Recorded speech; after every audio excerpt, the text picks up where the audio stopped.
चाय रखकर वो शर्माते हुए वापस मुड़ी तो उसे देखने आने वाली आंटी ने कहा, बेटी हमारे पास नहीं बैठोगी।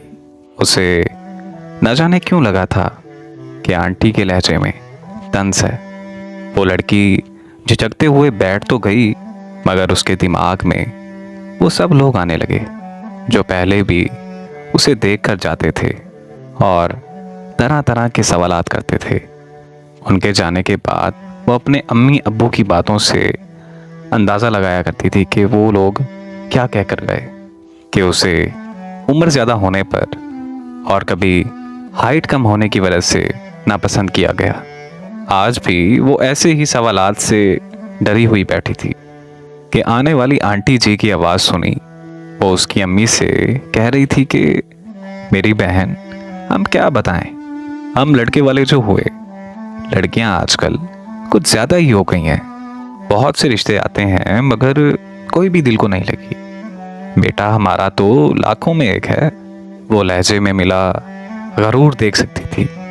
आखिरकार फिर उसी सवालात का सिलसिला शुरू हुआ जिसका जवाब देने से उसे शर्म आती थी।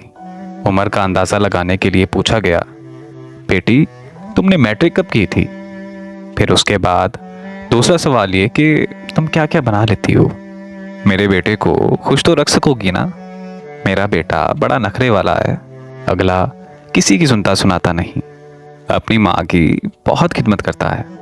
तुम गुजारा कर तो लोगी ना? जवाब दे देकर उसका दिल रोने लगा था। फिर उसके तखील ने सब्र का पैमाना छोड़ दिया। बेटी थी आखिर। उसका रोता हुआ दिल उसको हिलाकर सवाल करने लगा कि या अल्लाह, मैं बेटी हूं या जानवर? मेरा रिश्ता हो रहा है या फिर सौदा? मेरी बोली लगाई जा रही है या फिर शादी? मेरी भी अहमियत है या फिर मैं बेकार हूं? कल भी मैं बिक रही थी, तब पैसों में आज भी सौदा किया जाता है निकाह के नाम पर। अचानक आंटी की आवाज़ ने उसे तकील से निकाला कि बेटी तुम मेरे बेटे के लिए।